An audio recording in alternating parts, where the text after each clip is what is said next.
Fala, minha gente, muito bom dia a todos. Que prazer estar de volta ao Periscope com vocês. Cheguei ao Brasil agora de manhã, pousei por volta de 5 e pouco da manhã. Acabo de chegar aqui em Niterói e não poderia deixar de fazer um primeiro Periscope nesse meu retorno ao Brasil, para já trazer um tema bacana que cai nas provas, que cai em concursos, para a gente conversar, para a gente abordar, para a gente resgatar o nosso ritmo daquelas aulas fabulosas aqui no Periscope, às vezes curtinhas, como vai ser agora, às vezes mais longas, como vira e volta eu faço com vocês. O que importa é que a partir de agora a gente vai resgatar a nossa sinergia aqui no Periscope do PB, tudo bem? Eu estava com muita saudade e esses 10 dias na Europa foi muito difícil conseguir entrar no Periscope, eu não estava conseguindo entrar, Então, hoje, de volta ao Brasil, a gente consegue reestruturar as nossas transmissões, tudo bem? Eu também estou com muita saudade de vocês, muito obrigado pelo amor, pelo carinho, vocês alunos do Portal F3, vocês alunos do Coaching Exame de Ordem, o pessoal da segunda fase tributária, o pessoal da segunda fase constitucional, o pessoal do Coaching para concursos públicos. Um beijo a todos, tudo bem? Eu vou estar no portal sim, hoje de noite começa o módulo de Direito Constitucional, Hoje a gente começa um módulo fantástico, eu divulguei que seriam 6, mas serão 7 aulas. 7 aulas de Direito Constitucional, uma mega revisão dos pontos mais importantes de Direito Constitucional para as provas. Começa hoje, serão 7 encontros, tem vagas tanto para o presencial como para o online. As inscrições estão bombando no site do Portal F3. Tudo bem? Quem não tem o site, é só entrar em www.portalf3.com.br www.portalf3.com.br. Começa hoje de noite o módulo no horário noturno. O módulo da manhã vai começar, se eu não me engano, na quinta-feira de manhã. São 7 encontros, tanto de noite quanto de manhã, são iguais os módulos, ok? Um módulo com 7 encontros, 21 horas, o intensivão de Direito Constitucional. Bom, vamos lá? Eu quero tomar café com os meninos. Lu foi ali na padaria comprar pão, comprar queijo para os meninos tomarem um café. E eu vim fazer rápido esse Periscope com vocês aqui. Tudo bem? Bom, vamos lá. Galerinha, o que é que eu vou pedir a partir de agora? Tá todo mundo acostumado, não tá? Não, eu sei que foram 10 dias aí praticamente sem fazer transmissões, mas não deu para esquecer as regras do nosso Periscope, correto? A partir de agora que eu começar a aula sem mensagens, beleza? Para não travar e para não atrapalhar. Além de 100 mensagens, 0 mensagens, isso, Keline. Quem puder convidar os seguidores, assim ó, como a Fanny Lima fez, como a Charlene fez, tá? É só botar o dedinho aqui no contador e botar assim, convidar seguidores. Se vocês puderem, eu agradeço aí Karen, Ruth, Jo Brotas, Maria Arlete, Fernandinha Feu, Kika, Camila, Alves Machado, Mara Sampaio, Luciele Silva, todo mundo que puder convidar os seguidores, vamos lá. O tema que nos une hoje é o tema em que a gente vai analisar a distinção entre a lei delegada e a medida provisória. Esse tema cai muito em prova. A diferença entre lei delegada e medida provisória. Tudo bem? Bom, por que se analisa a diferença entre esses institutos? Porque, evidentemente, por alguns aspectos eles se parecem. Você só faz um processo analítico comparativo para distinguir aquilo que se parece. Até certos momentos são idênticos, mas a partir de alguns traços distintivos revelam suas diferenças. Em prova, só se pergunta a diferença, observe, de institutos que, por alguns aspectos de análise, são muito parecidos. A diferença entre furto e roubo, entre concessão e permissão, entre taxa e tarifa, entre doação e testamento. Você só pergunta a diferença numa prova entre institutos que são parecidos. No que é que lei delegada e medida provisória se parecem? Para que então a gente possa apontar as distinções. Gente, tanto uma quanto outra, tanto a medida provisória como a lei delegada, são, na essência, fontes do processo legislativo. Quando a gente analisa medidas provisórias versus leis delegadas, nós estamos a avaliar duas fontes normativas que integram o que o nosso Constituinte chamou de processo legislativo constitucional. Tanto a medida provisória como a lei delegada são fontes normativas íncitas na órbita do chamado processo legislativo constitucional. Quando a gente estuda medidas provisórias e leis delegadas, nós estamos a nos reportar a duas fontes que veiculam normas jurídicas, normas que podem ser normas-regras, normas-princípios, normas que vão impor a todos nós um dever ser, um dever de conduta, duas fontes que veiculam normas jurídicas, fontes normativas do processo legislativo constitucional. E qual é o grande traço que distingue as medidas provisórias e as leis delegadas das demais fontes? É que tanto medidas provisórias como leis delegadas são fontes elaboráveis pelo chefe do Poder Executivo. É o presidente da República quem faz leis delegadas e é o presidente da República quem faz medidas provisórias. Tanto medidas provisórias como leis delegadas são fontes normativas íncitas no âmbito do processo legislativo constitucional e que são editáveis pelo chefe do Poder Executivo. Na órbita federal, falamos do presidente da República. Se vocês abrirem a Constituição da República no artigo 59, verão no artigo 59 que lá está escrito: integram o processo legislativo, fazem parte, são as fontes que se constroem no processo legislativo. Artigo 59. E aí surgem 7 incisos. E vocês vão ver que lá a lei delegada e a medida provisória aparecem nos incisos 4 e 5, se eu não me engano.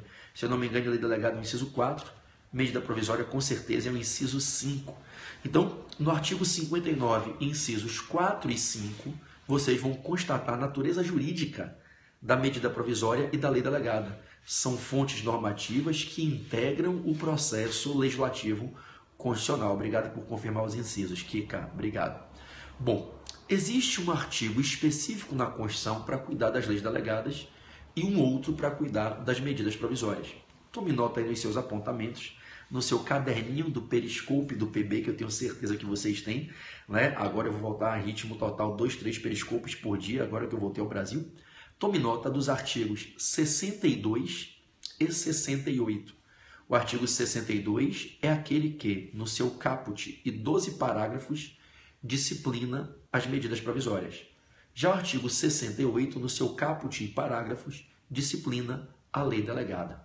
Medida provisória e lei delegada são fontes normativas do processo legislativo constitucional, editáveis pelo presidente da República, pelo chefe do Poder Executivo, disciplinadas nos artigos 62 e 68 e citadas, mencionadas no artigo 59.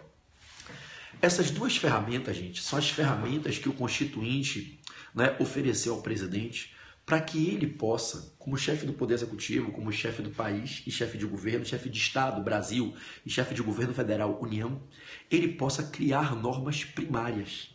Normas primárias, gerais, abstratas, como são as normas que vêm nas leis.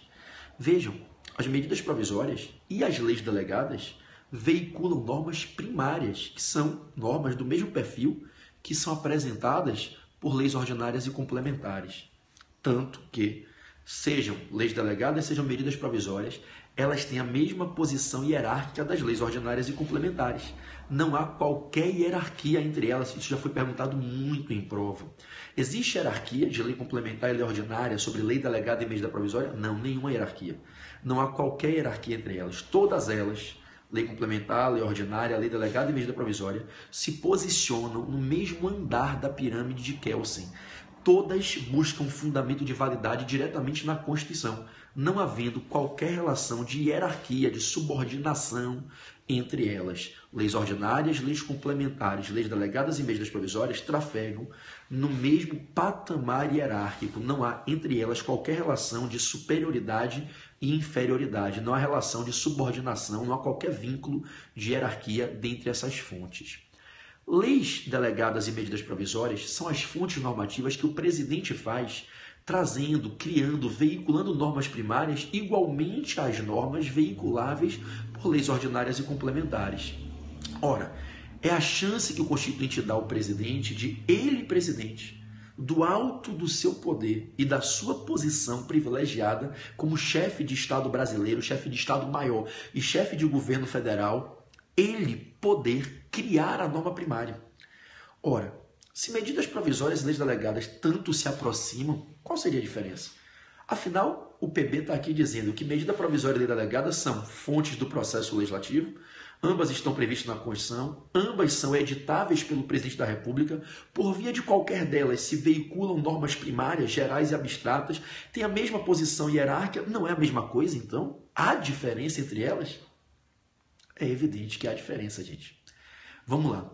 A lei delegada é um instrumento mais suave, mais sutil, no que tange à intenção do Constituinte de deslocar a função normativa para o Poder Executivo, retirando-a do Poder Legislativo e designando ao Poder Executivo que faça a norma primária. A lei delegada é mais sutil do que a medida provisória.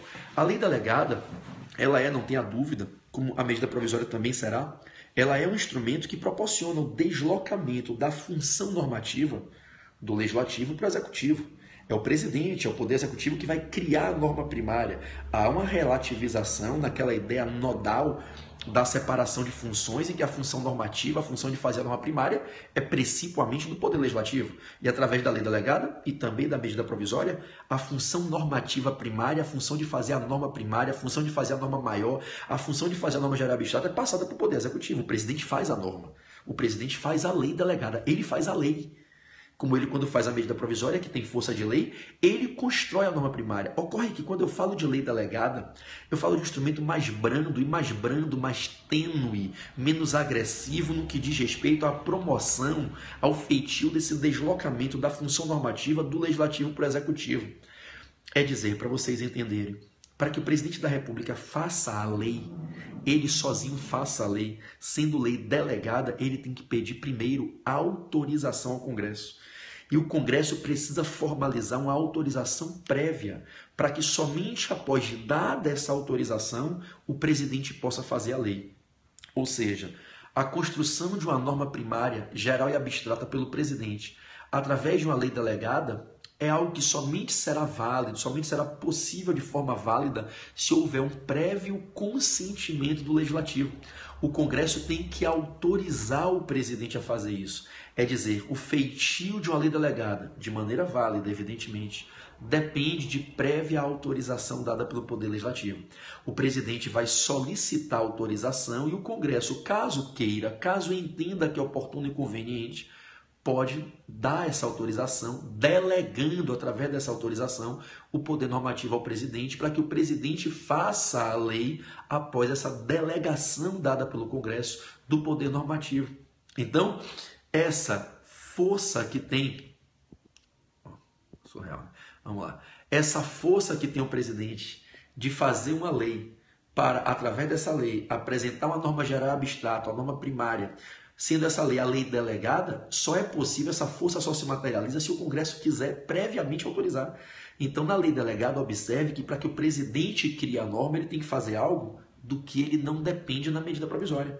Na lei delegada, o presidente formaliza um pedido expresso de autorização, o Congresso analisa, o Congresso toma uma decisão de mérito, uma decisão discricionária, se ele quer ou não delegar ao presidente o poder de fazer a lei, e aí, se o Congresso entender que é conveniente e oportuno, ele formaliza essa autorização.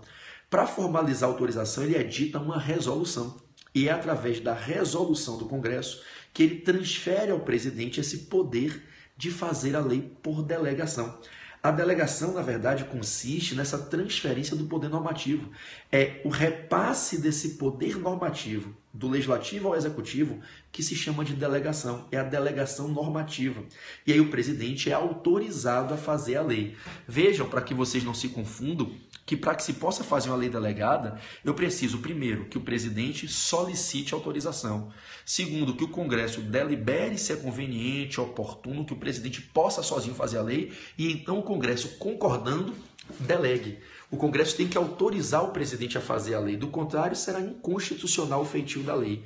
Como é que o Congresso autoriza? Editando uma resolução, que é a resolução autorizativa. É através dessa resolução que o Congresso diz: presidente, estamos autorizando o senhor a que faça a lei. Agora o senhor pode fazer a lei sozinho, não precisa mandar um projeto de lei para a gente. O senhor já está autorizado a fazer a lei, não precisa mandar um projeto de lei para a gente colocar na casa inicial, na casa revisora, votação na Câmara, votação no Senado, para depois ter sanção ou veto, para depois ter promulgação. Não, presidente, pode fazer a lei. Então, para que caiba a lei delegada, o presidente tem que pedir permissão e o Congresso tem que autorizar. E aí como é que o Congresso autoriza? Expedindo uma resolução que formaliza o deferimento dessa autorização. É quando o Congresso faz essa resolução, autorizando o presidente a fazer a lei, que ocorre a delegação. Delegação de quê? Delegação desse poder normativo. Delegação desse poder de construir sozinho a norma primária, geral e abstrata. Delegação ao presidente do poder de fazer uma lei. Não fosse essa delegação, o presidente não poderia fazer uma lei. O executivo não faz a lei. O executivo, quando muito, encaminha projeto de lei e sanciona o projeto de lei aprovado pelo Congresso. Para que a lei surja, o executivo pode fazer a proposta, porque o presidente é um dos legitimados à propositura. O legislativo é quem tem que aprovar. Se o legislativo não aprovar, não tem como nascer a lei. E aí, depois da deliberação na Câmara, deliberação no Senado, aprovação nas duas casas, é que a matéria volta para o presidente sancionar ou vetar. E se ele sancionar, aí sim pode ter a promulgação para nascer a lei com a promulgação. Aí se publica para se dar ciência, oficializando-se ao povo, e ela pode entrar em vigência e ter aplicabilidade. Veja que o feitio de uma lei, a construção de uma lei, não é unilateral do presidente. O presidente, como regra, não pode sozinho fazer uma lei, a não ser que o Congresso delegue a ele esse poder. É quando a lei é feita após a delegação desse poder. Por isso o nome lei delegada. Então a lei delegada, gente, é uma lei que o presidente da República faz sozinho, após pedir permissão ao Congresso e receber a autorização do Congresso para poder sozinho fazer a lei. Quando ele faz uma lei delegada, ele não manda um projeto de lei para o Congresso deliberar se o Congresso quer ou não aprovar uma lei com aquele tipo de norma. Na lei delegada, ele não manda projeto de lei. Na lei delegada, ele faz a lei. Na lei delegada, ele diz ao Congresso: Congresso, eu queria fazer uma lei. Sei que vocês, Câmara e Senado, têm que deliberar sobre o projeto. Vocês podem autorizar? Então, o presidente pede autorização, o Congresso, querendo, autoriza, autorizado, ele vai e faz a lei. Aí ele pode fazer a própria lei pronta e acabada. Frise-se que o Congresso, ao editar essa resolução, delegando ao presidente o poder normativo, permitindo a ele fazer a lei por delegação, o Congresso pode colocar limites. Tanto que ele pode dizer: seu presidente, a liberdade que o senhor tem de fazer a lei é uma liberdade limitada. Além de, evidentemente, respeitar toda a Constituição na sua envergadura plena, além de, ao fazer uma lei delegada, ter que respeitar o artigo 5º da Constituição, ter que respeitar direitos e garantias fundamentais das pessoas do povo, além de respeitar tudo que você já teria que respeitar, você ainda vai respeitar esses limites aqui. Ou seja, na resolução, o Congresso pode estabelecer limites, determinando ao presidente que somente possa fazer a lei delegada dentro daqueles limites. É a chamada delegação com limitações específicas ou com limites e condições específicas. O próprio artigo 68, nos parágrafos, autoriza que o Congresso possa, ao delegar ao presidente o poder de fazer a lei delegada, estabelecer limites e condições que, se forem desrespeitados, formalizarão uma inconstitucionalidade. Se o presidente fizer uma lei delegada desrespeitando os limites da delegação, evidentemente que ele estará exorbitando os poderes normativos que foram delegados a ele, e aí o próprio Congresso pode sustar a lei delegada imediatamente. PB, o Congresso pode sustar a lei delegada? Claro que pode. Óbvio que pode. E é exclusivo dele, inclusive, fazer isso. Vocês vão encontrar isso. Anotem que esse artigo já caiu várias vezes em prova. Anotem aí o artigo 49, inciso 5 da Constituição. O artigo 49, inciso 5, que diz que o Congresso pode sustar os atos normativos do presidente da República quando esses atos estiverem em exorbitância aos poderes normativos que foram transmitidos a ele. Ao poder normativo foi transmitido a ele. Então, o Congresso autoriza o presidente a fazer a lei. O presidente, após a autorização dada na resolução, pode fazer a lei, mas ao fazer a lei tem que respeitar as limitações genéricas que vêm, né, do dever de respeito à Constituição como um todo e as eventuais limitações específicas firmadas na resolução que formalizou a delegação, no meu exemplo aqui, de maneira limitada.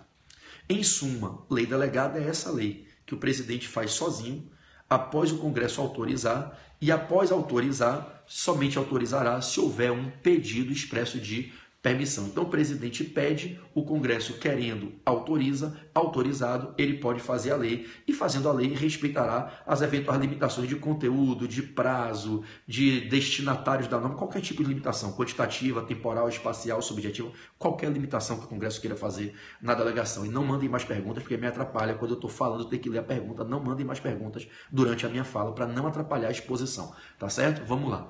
Bom, qual a diferença para a medida provisória? A medida provisória, não obstante, também seja uma fonte normativa editável pelo presidente da República, a medida provisória ela é mais drástica. O Constituinte confere ao presidente da República um poder mais agressivo, mais agudo, mais intenso. O presidente da República não precisa pedir autorização prévia ao Congresso para editar a medida que trará a norma jurídica primária, geral e abstrata para reger aqueles fatos sociais, aqueles serviços públicos, aqueles atos administrativos, aqueles contratos administrativos que ele, presidente, enxerga que se necessita com urgência, né, de maneira célere daquela nova norma jurídica para uma matéria que é relevante, que é de fundamental importância para a administração. Ele não precisa pedir permissão. O presidente, para editar a medida provisória, ele não precisa consultar previamente o Congresso, pedindo ao Congresso que, antes de que ele faça a norma, autorize o feitio da norma.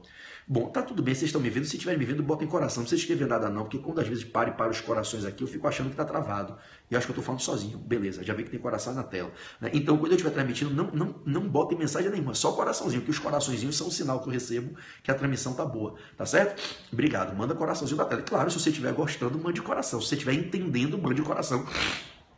Que aqui no Periscope é a maneira de você dizer que você está gostando da aula, tá? E eu consigo ver que a aula está fluindo quando eu vejo o coração subindo. Quando para o coração, chega a dar uma angústia de falar que eu estou falando sozinho, né? Mas enfim, vamos voltar. Então, o que é a medida provisória?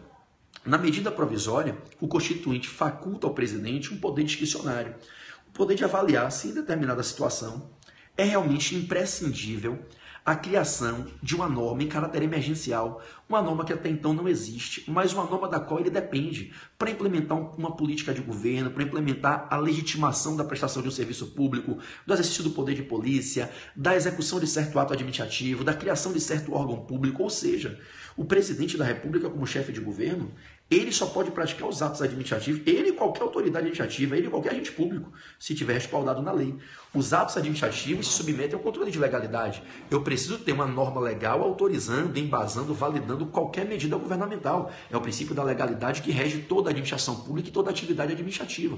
Só que às vezes o presidente percebe que é necessário praticar certo ato, implementar certo serviço, desenvolver certo programa, celebrar certo contrato, criar certo órgão, mas ele não tem uma norma jurídica que dê respaldo. E ele percebe que, diante da falta dessa norma jurídica, ele não poderá praticar a medida governamental que ele precisa praticar. E ele constata que, se não tiver essa norma jurídica, ele praticar a medida vai ser nula. A medida vai ser viciada porque vai estar em desarmonia, em desacordo com o sistema legal. Nenhum ato administrativo sobreviverá se contrário à legalidade, se não respaldado em prévia norma legal que o valide e o legitime. Nesse viés, quando o presidente constata que ele precisa praticar um ato administrativo, que ele tem que implementar um serviço público, desenvolver um programa ou uma política pública, criar um órgão público, celebrar ou modificar um contrato administrativo, ele percebe que a norma que ele tem nas leis não é suficiente para respaldar o feitio, ou ele percebe que ele sequer tem uma norma legal para legitimar o feitio da medida que precisa se implementar, ele se depara com um problema.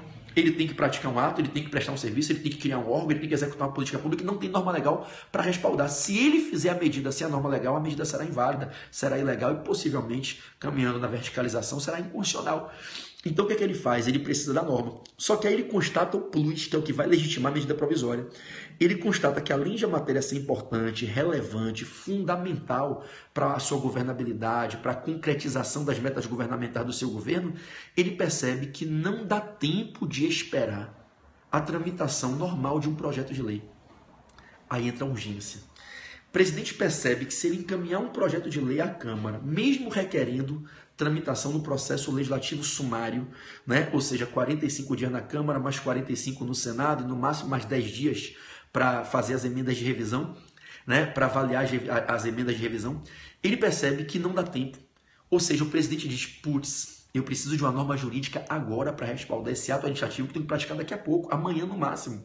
Não dá tempo de eu mandar um projeto de lei para a casa inicial deliberar, aprovar, a casa revisora deliberar, aprovar, para voltar para minha mão para eu sancionar. Não dá. Mesmo que o presidente venha a requerer o privilégio que eu tenho, que é poder requerer tramitação dos processos de minha iniciativa pelo rito sumário, que é aquele rito sumário de 45 dias na casa inicial, no máximo 45 na casa revisora, e se tiver emendas na casa revisora, no máximo mais 10 dias voltando para a casa inicial. 100 dias. O processo legislativo de no máximo 100 dias, quando é processo de iniciativa do presidente, ele requer apreciação no rito sumário. Mesmo assim, 100 dias é muito.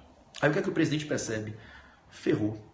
Se eu for esperar 100 dias para vir essa lei, daqui a 3 meses e mais um pouquinho, daqui a 100 dias, eu já deixei de criar esse hospital, eu já deixei de fazer o deslocamento dessa verba pública, eu já deixei de autorizar esse ato administrativo, eu já deixei de legitimar essa licença ambiental, então eu vou ter um prejuízo de difícil, quiçá de incerta reparação. Em situações como essas é que a Constituição autoriza ao presidente fazer uso da medida provisória. É em situações como essas que a Constituição possibilita que o chefe do Poder Executivo edite uma medida normativa que venha a normatizar a situação fático-jurídica carecedora de normatividade, e aí o presidente edita uma medida normativa de punho, sem consultar previamente ao Congresso. Essa medida vai ser equiparada a uma lei ordinária, vai ter a força normativa de uma lei ordinária, e essa medida de caráter provisório, não é definitivo, ela vai trazer a norma que vai disciplinar aqueles atos, aqueles fatos, aqueles contratos, aqueles serviços que estão carecedores de normatização. Ou seja, o presidente precisa praticar um ato, precisa prestar um serviço, precisa criar um órgão, precisa implementar uma política pública, mas não tem norma. O que é que ele percebe? Que ele não pode esperar o processo legislativo normal para fazer uma lei. Então ele cria a norma e diz ao Congresso: senhores parlamentares, estou editando uma medida normativa aqui em caráter emergencial, a situação é relevante para o governo, é urgente. O que é a urgência? É a impossibilidade de esperar a tramitação natural de um projeto de lei, sem que se tenha um prejuízo. Ou seja, se eu for esperar o projeto de lei, eu vou ter um dano, eu vou ter um prejuízo à governabilidade, de difícil ou certa reparação. Então, o que é que o presidente diz? Eu estou diante de um caso concreto em que eu preciso implementar uma medida de governo, um ato administrativo, um serviço, etc. Eu preciso de uma norma para validar essa medida. Eu não tenho essa norma e não posso esperar a tramitação de um projeto de lei. Então, o que é que eu, presidente, faço? Eu crio a norma, então eu edito uma medida normativa equivalente a uma lei, ela vale como se fosse uma lei, ela vai produzir efeitos durante 60 dias, se necessário for, prorrogável por mais 60 dias uma única vez, e ela vai virar, durante os próximos 60 dias, prorrogáveis mais 60 até 120 dias, ela vai virar, aspas, a lei do tempo do fato. Ela vai ter a mesma força de uma lei ordinária, ela equivale a uma nova lei. Não é uma lei ainda, mas ela tem a equivalência de uma lei. Então, o presidente da República, ele fica autorizado pela Constituição a editar uma medida jurídica normativa, de cada normativo, que veicula a norma primária, geral e abstrata, como se fosse uma lei, sem consulta prévia ao Congresso. A relevância da matéria e a urgência que consiste na impossibilidade de esperar o feitio de um projeto de lei, pelo menos pelo processo legislativo sumário de 100 dias, não dá para esperar. Esperar isso significa colocar em xeque a supremacia do interesse público, suportar o risco de um dano à governabilidade, de difícil e certa reparação, diante dessa constatação fática de que não dá para esperar o feitio de uma lei, nem mesmo pelo processo legislativo sumário, está consubstanciada a urgência. Se a matéria realmente é fundamental, é imprescindível para o bom andamento das intenções governamentais, das metas governamentais, está consubstanciada a relevância. Havendo relevância e urgência, o presidente faz uma medida normativa com força de lei e passa a controlar o fato. E ali eu passo a ter a norma que respalda o ato, a norma que vai regulamentar aquele fato, aquele contrato, aquele serviço, aquele poder administrativo. Qual a diferença central da medida provisória para a lei delegada? A lei delegada não precisa estar atrelada a situações de urgência. Ele pode pedir permissão ao Congresso para fazer uma lei por delegação sem que necessariamente haja urgência. A medida provisória só é cabível em situações que, além de serem relevantes, tem que ser urgente. Na lei delegada, o presidente só pode fazer a lei para criar a norma primária se o Congresso autorizar previamente, após solicitação dele e após autorização formalizada na expedição da resolução. Já na medida provisória, o presidente não tem que pedir permissão prévia nenhuma, ele edita a medida provisória, expede ela e ela passa a produzir efeitos normativos, normatizando os fatos sociais, como se fosse a lei do tempo do fato. Quando o presidente da República edita a medida provisória, é óbvio que se existiam leis anteriores disciplinando os mesmos fatos que viram a ser disciplinados por essa medida provisória, e essa lei anterior disciplinava esses fatos de maneira diferente, a medida provisória suspende a eficácia da lei anterior, não revoga, a medida provisória não revoga a lei, a medida provisória suspende a eficácia, suspende a aplicabilidade e a eficácia da lei anterior, e ela, a medida provisória, passa a reger os fatos da lei em diante por 60 dias, prorrogáveis por mais 60 dias, tudo bem? E aí cabe ao Congresso convalidar essa medida provisória ou rejeitá-la. Pode rejeitá-la expressamente quando dá votação, entendendo que não era oportuna a edição dela, que não havia relevância, que não havia urgência, que se invadiu matéria para a qual paira a vedação de medida provisória, ou simplesmente entender que a norma que o presidente fez não é boa, não é conveniente, não é oportuna, e o Congresso, no seu poder político que ele tem, deliberando, vota contra e não aprova a medida provisória, a rejeição expressa. Pode ocorrer também a rejeição tácita pelo chamado decurso de prazo. Expirados os 60 dias, prorroga-se por mais 60 o prazo. Expirados os novos 60, o duplo prazo sexagenário, 120 dias se esgotaram e a MP não foi apreciada, ela caduca, ocorre o decurso de prazo, que equivale a uma rejeição tácita pelo parlamento. A MP cai e dali para frente eu volto a aplicar a lei anterior dali para frente. Durante aquele prazo que a MP produziu seus efeitos, ela fica convalidada como a lei do tempo do fato, como a fonte normativa do tempo do fato, podendo o Congresso, caso queira, a contar da queda da MP num prazo de 60 dias, cai o MP, o Congresso tem 60 dias para escolher se ele define que ele vai manter os efeitos da MP para aquele período que a MP ficou vigente, ou se ele quer mudar os efeitos que a MP imputou, e ele pode, em até 60 dias a contar da queda da MP, editar um decreto legislativo para derrubar os efeitos da MP para aquele período que a MP ficou vigente. Em suma, a medida provisória, gente, eu brinco sempre nas aulas, ela equivale a uma tutela de urgência. Lembra das tutelas antecipadas? As tutelas de urgência lá do processo civil é um instituto de estrutura idêntica, de estrutura similar. Com que diferença? A medida provisória nada mais é do que uma tutela antecipada. Todavia, o que se antecipa não é uma tutela jurisdicional na lide no processo. O que se antecipa é a tutela normativa, no ambiente da administração pública, no habitat da governabilidade. Medida provisória nada mais é do que uma tutela provisória antecipada, em razão da relevância e da urgência, do perigo in mora e do fumus boniuris. Relevância, lembra, fumus boniuris. Urgência, lembra perigo in mora. A administração está diante de uma situação em que é importantíssima, uma matéria importantíssima para ser regulamentada, está diante do fumus boniuris, está diante de um risco de suportar um prejuízo grave se a norma não vier correndo rápido, perigo in mora, o perigo da mora, da demora de se esperar um projeto de lei virar uma lei. Se a lei só vier daqui a X dias, vai haver um dano irreversível para a administração. Então a administração pública percebe que ela não pode esperar o poder legislativo fazer a lei pelo caminho normal, pelo rito natural, para trazer a norma, porque quando essa norma vier já será tardia e já haverá se consumado um dano, já se terá um dano consumado às intenções governamentais e à execução das políticas públicas. Então o Constituinte permite ao chefe do Poder Executivo, em quem o povo confiou, eleito pelo povo, num legítimo mandato popularmente constituído, que ele possa antecipar a tutela normativa, e ele faz a norma de caráter provisório e dá ao parlamento o poder final de decidir ao final se quer manter essa norma, se quer derrubá-la ou se quer derrubar e mudar ela, né? Então quem vai dar a palavra final é o Congresso. Agora, diante da urgência do fato, da impossibilidade de esperar uma lei, se percebendo que é necessária essa norma para evitar danos à administração, para se proteger a supremacia do interesse público, se permite ao presidente fazer a norma em caráter provisório, como são as tutelas de urgência, em regra, as tutelas provisórias, que no novo CPC, né, se dividem em tutelas de urgência e tutela de evidência, e as tutelas de urgência em tutela antecipada e medida cautelar, né, as tutelas provisoriamente concedidas, no nosso exemplo aqui, uma tutela normativa, em que o presidente vai editar uma medida formal, que é a medida provisória, para veicular essa norma em caráter provisório, podendo o Congresso avaliar se foi bom ou foi ruim o que o presidente fez. Se o Congresso entender que não é boa norma, ele rejeita essa MP expressamente ou rejeita pelo decurso de prazo. E se o Congresso, inclusive, rejeitar a MP e entender que a norma que veio pela MP não deveria sequer ter produzido efeitos, o Congresso, após rejeitar a MP expressamente ou derrubá-la pelo decurso de prazo, ele, após a queda da MP, ele tem um prazo de 60 dias para editar um decreto legislativo retroativo que derruba os efeitos da MP para o período que a MP ficou vigente.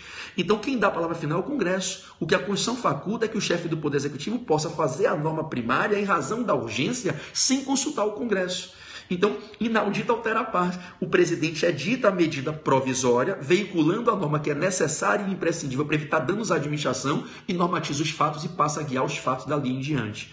Durante 60 dias, prorrogável mais 60, o Congresso tem que avaliar. Se não avaliar, no seu silêncio, ele derruba a MP e dali da queda em diante a MP não produz mais efeitos, voltando a se aplicar a lei anterior, caso houvesse. Volta a se aplicar o regime anterior da queda da MP para frente. Durante o período que a MP produziu efeitos, a priori, a norma da MP ficará como uma norma que regeu aqueles fatos. a não ser que o Congresso queira, após a queda da MP, em até 60 dias após a queda, fazer um decreto legislativo retroativo para mudar os efeitos da MP para os dias, para os meses que a MP produziu efeitos. Então o Congresso ainda pode fazer isso. Ele ainda pode, com a queda da MP, derrubar, tirar os efeitos da MP do período que a MP produziu efeitos. O Congresso tem esse poder para, em 60 dias, mudar os efeitos da MP após derrubá-la, expresso ou tacitamente, ainda ir além e mudar os efeitos da MP para os dias que a MP produziu efeitos. Tudo bem? Em suma, essas são as diferenças básicas de medida provisória e lei delegada. Existe, evidentemente, todo um rito para a medida provisória. O artigo 62 tem 12 parágrafos. Existe uma série de informações importantes, que não é o objeto dessa explicação rápida aqui no Periscope, aqui foi uma chamada rápida, para a gente apenas diferenciar a lei delegada de medida provisória. Se vocês quiserem um aprofundamento, vocês podem adquirir o meu curso completo de Direito Constitucional no Portal F3, onde hoje eu sou professor exclusivo. A minha aula de medida provisória são 3 horas. 3 horas de medida provisória. Então, você tem lá uma explicação completa do artigo 62, o artigo 62, parágrafo 1º, que explica as matérias que são vedadas à MP, não cabe medida provisória em matéria de lei complementar, não cabe medida provisória em direito penal, processo civil, não cabe medida provisória para cuidar do orçamento, da lei de diretriz orçamentária, do PPA, não cabe medida provisória para você querer regular a organização judiciária do Ministério Público, as garantias dos membros das carreiras. Então existem, não cabe medida provisória em nacionalidade, cidadania, direitos políticos, eleitorais e partidos políticos. Existem diversas matérias no artigo 62, parágrafo 1º, para as quais é vedada medida provisória. Como lá no 68, parágrafo 1º, também existem matérias para as quais é vedada lei delegada. Tá certo? Aqui é uma rápida aparição, esse bate-papo que eu trago para fazer pontuações que sempre caem em prova. Aqui foi para comparar a lei delegada com medida provisória. Lembre que não há nenhuma hierarquia entre elas. Lei delegada tem que ter autorização prévia do Congresso, medida provisória não tem que ter autorização prévia do Congresso. O presidente pode editar independente de autorização prévia. Lembre que medida provisória, caso aprovada, sempre se converte em lei ordinária, porque é proibido medida provisória em matéria de lei complementar, assim como também é proibido lei delegada em matéria de lei complementar. Daí a gente dizer que lei ordinária, lei delegada e medida provisória trafegam na mesma linha, inclusive formal. Tudo bem? Galera que está aí, Pernambuco na área, eu vou estar em Pernambuco no outro fim de semana, Dia 16, 17, 18, 17, 18 e 19, sexta, sábado e domingo. Vou estar aí fazendo com a minha turma aqui do Rio de Janeiro, do Portal F3, uma puta revisão para o concurso de delegado de polícia. E eu vou estar dando uma revisão aí de tributário, uma de constitucional, vai ser show aí em Pernambuco. Quem quiser se inscrever é só entrar no site do Portal F3, está lá com um aulão de revisão final para o concurso de delegado de polícia, Delta Pernambuco. Já tem mais de 150 inscritos, vai ser uma aula fenomenal aí em Pernambuco. Eu vou ficar muito feliz se eu puder ver vocês. Nesse fim de semana agora eu vou estar em Cachoeiro do Itapemirim, naquele congresso da Multivix, lá em Cachoeiro do Itapemirim. Vou chegar lá sexta, sábado eu vou fazer a minha palestra e no domingo eu vou dar um aulão sobre como passar no exame de ordem, como passar em concursos públicos lá em Cachoeiro do Itapemirim.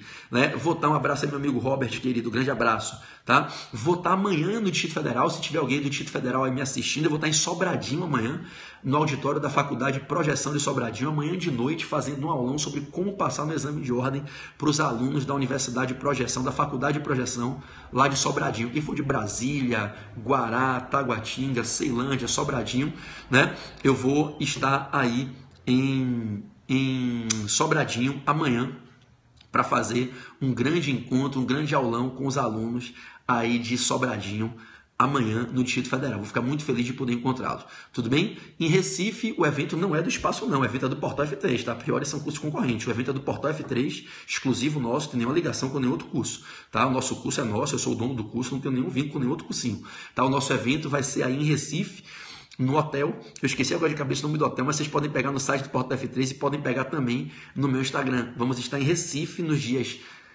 17, 18 e 19, sexta, sábado e domingo, aí em Recife. Tudo bem? Espero ver a galera de Pernambuco, é a saudade que vai pegando a gente pelo braço, muita saudade da aula em Recife, tá bom? Um beijo a todos, que Jesus vos abençoe, E eu vou ficar muito feliz de poder encontrar vocês, tanto aqui no Rio de Janeiro, quem está aqui no Rio, como nas cidades que eu estarei visitando. Sem esquecer, tá? Meu Instagram, para quem não me segue ainda, é @PedroBarreto, Portal F3, Pedro Barreto, Portal F3, quem não é meu seguidor ainda, Pedro Barreto, Portal F3, meu Barreto é com duplo T, é só me seguir lá no Instagram, que é muito legal o meu Instagram, @Pedro Barreto, Portal F3, e tem o Instagram do portal, Portal F3. Quem quiser aprofundar constitucional, a gente tem lá o @euamoconstitucional, @euamoconstitucional. O Robert está aí digitando para a gente, @Pedro Barreto Portal F3, @Portal F3, e tem também o @euamoconstitucional, tá bom? Foi um prazer conversar com vocês nessa minha primeira aparição, na minha chegada, meu retorno ao Brasil, e a gente vai se ver muito aqui no Periscope, inclusive ainda hoje eu volto com vocês, tá bom? Um beijo, fiquem com Deus, agora eu vou tomar meu café da manhã, tá bom? Um beijo a todos, até a próxima.